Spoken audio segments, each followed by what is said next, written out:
What's going on, everybody? Today we are back at Hollywood Forever Cemetery in Los Angeles, California. It is a very rainy and cold morning, but we are here. Now, later today, we are going on the Warner Brothers studio lot, and I'm going to bring you some really interesting video from that. But for this morning, I figured we would come by and pay a visit to our old friend Burt Reynolds. It's been a couple of years since I was here and did a video there, and I know that there's been quite a few people that have asked to see his final resting place since I did that video, so I figured I would come back and show it one more time. So let's go. Now, it may be rainy and cold, but it's still beautiful out here. It's only supposed to rain for about another hour, but I figured we might as well do this anyway. But this is one of the more beautiful cemeteries here in Los Angeles and even in the world. There's very few places that I've seen that they can rival this place. And from here you can't see it, but the Hollywood sign is kind of between these two trees over that building. You can see it from the other part of the park. But there is a lot of wildlife here. There are peacocks, there are cats, swans, turtles, a lot of different critters here. And since we're walking right by this too, I will feature him in another video, but that's Cecil B. DeMille. But today we're going to talk a little bit about Burt Reynolds, and we're going to go visit his final resting place. Now, pretty much everybody knows who Burt Reynolds is already. Oh, there's one of the peacocks right over there.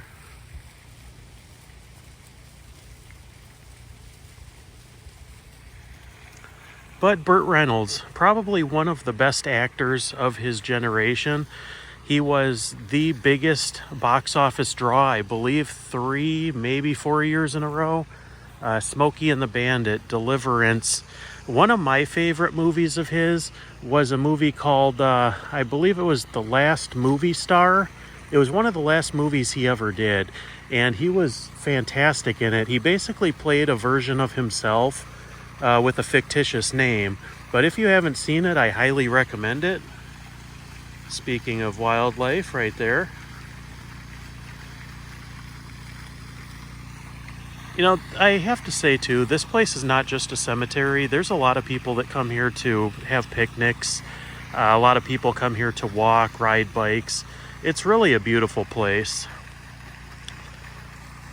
And I'm not 100% sure, but it might even be designated as a park too. But back to Burt. Now, he was kind of questionable in his day. There were a lot of people that thought that he was kind of arrogant on set. Now, I worked with him later in life. One of my friends was an agent for him, and I sat with him a couple of times helping out when he did autograph signings later on in life, a couple of years before he passed. He was having some financial issues, and he was, you know, he actually did enjoy meeting the fans, which was nice to see, because not a lot of people do that do that kind of thing. But he really enjoyed talking to people, telling them stories about things that he was filming at the time, things that he had done, and talking about his life. He was a very open book, at least towards the end of his life. I can't speak for before that, but I just always found him to be a really warm, generous, gracious guy.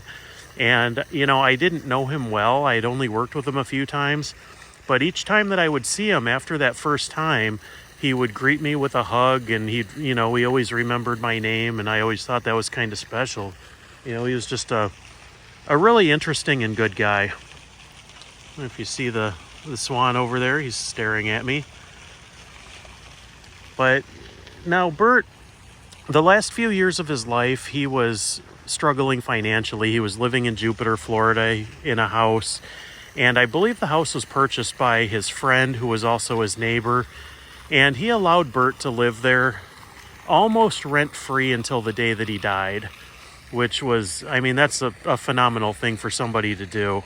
And, you know, Burt had a lot of issues over the years with, with marriage and with finances and everything else. But it took a while for Burt's for Burt to get here to Hollywood Forever Cemetery. And he had a temporary marker for quite a while, and then they ended up unveiling this bust here. And some people say it looks like Burt, some people say it doesn't. I'll let you decide. But this is the final resting place of Burt Reynolds. Now, he passed away in 2018 in that home that I was telling you about in Jupiter, Florida. At the time, he was reading the script for Once Upon a Time in Hollywood, which he was going to do a small part in. But it was during the day that he was actually reading that script that he had his fatal heart attack. So he obviously didn't get a chance to be in that film, but he was, he was working up until the day that he passed.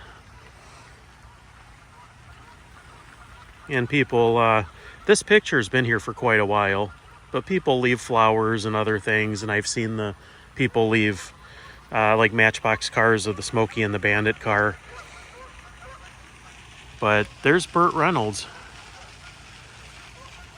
And if you want to see the view that he has, that's about as good as it gets for here in Hollywood. This lagoon, after it stops raining and the sun comes out, these rocks out here in the middle, there will be a pile of turtles on there and just a lot of wildlife. But I guess from right here you can't see the Hollywood sign. And maybe some of that is the clouds too. But you will see it on other videos because I will do a full cemetery tour here. I will do a lot of other videos from here. I've been in Los Angeles right now for about 6 days, and I've been shooting nonstop for this channel. So there's going to be a lot of really good stuff coming up. So be sure to subscribe if you haven't already. Like this video, leave a comment, let me know what your favorite person is here or what your favorite part is of this video. So thank you so much for watching, and we'll catch you on the next one.